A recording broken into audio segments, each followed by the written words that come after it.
From TLDR News, this is your daily briefing for Friday the 29th of April.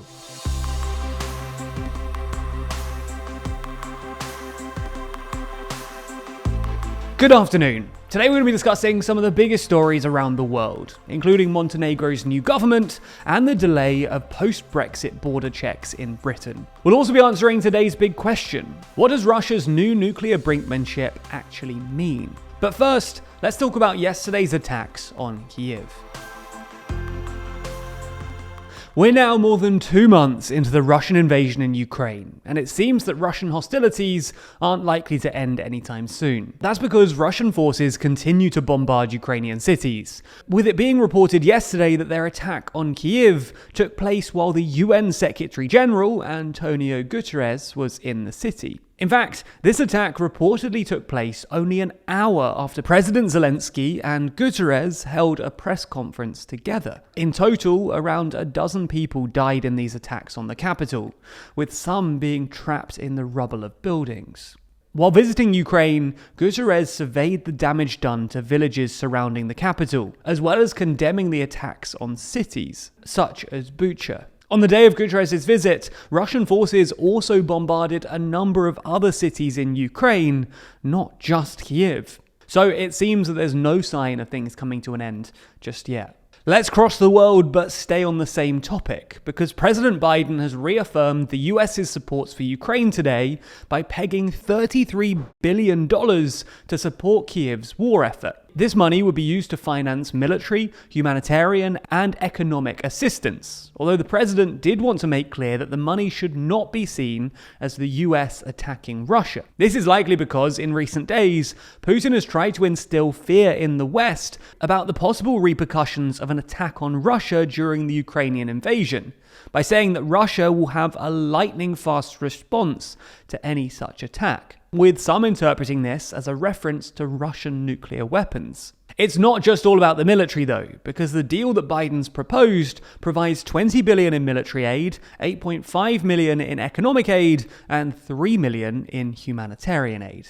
There's more on the way, but be sure to subscribe and ring the bell to make the daily briefing part of your everyday routine. Or you can just search for us in your podcast app to listen along. It's just been announced that the leader of the British Virgin Islands has been arrested in a sting operation conducted by US authorities for alleged drug smuggling and money laundering.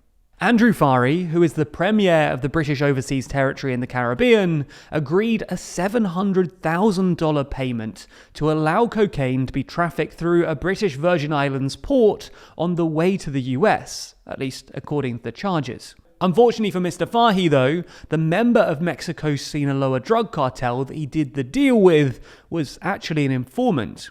So he, along with 2 others, were arrested at Miami Airport by drug enforcement officers. Governor John Rankin, who is the Queen's representative in the territory, first revealed the news that Mr. Farrie had been arrested, and said that "I realise this will be shocking news for people in the territory, and I would like to call for calm at this time." Coming back to Europe, Montenegro's parliament have appointed a new government focused on joining the EU, nearly 3 months after the previous government was toppled in a no-confidence vote. The new minority government brings together pro-European and pro-Serb parties from the centre-left to centre-right, and the country will now be led by their 36-year-old former Deputy Prime Minister, who also leads the socially liberal Green Party. The new Prime Minister listed 5 priority areas for his government: fighting corruption, sustainable investment, EU integration, sustainable development, and environmental protection. He'll likely be hoping that these policies allow him to get off to a good start, because the previous government, who fell in a no-confidence vote, left a number of issues on the table for the country: the slowdown in EU integration, the pandemic response, the influence of Serbia and the Serbian Orthodox Church, and much more. Not everyone's happy though, with 2 opposition blocs who dominated the previous government boycotting the vote on appointing the new one.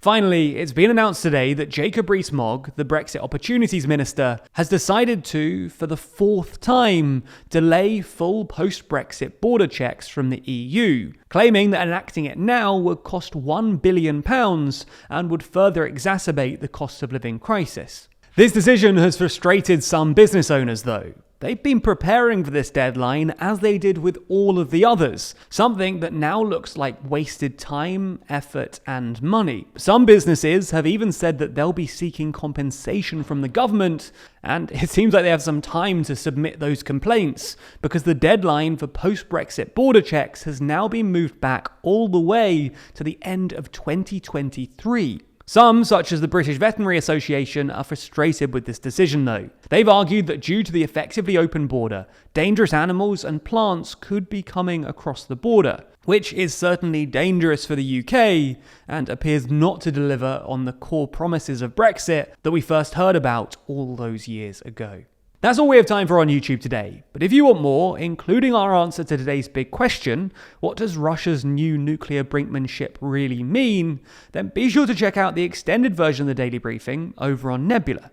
Nebula subscribers not only get everything you've already watched ad-free, but also get an extended version of the show every single weekday. Available to watch on Nebula or to stream on your podcast app of choice. So if you want to support the channel and get an even more extensive briefing every day, then you'll want to sign up. And there's good news. Our friends at CuriosityStream, the streaming service with some of the world's best documentaries, is offering a deal whereby you can get both platforms, CuriosityStream and Nebula, for less than $15 a year. That's all the documentaries you could want on CuriosityStream, and then more TLDR on Nebula, including the extended briefing, other full exclusive TLDR videos, and, well, it's always ad-free too. Click the link below to get both services for less than $15 a year and support the channel.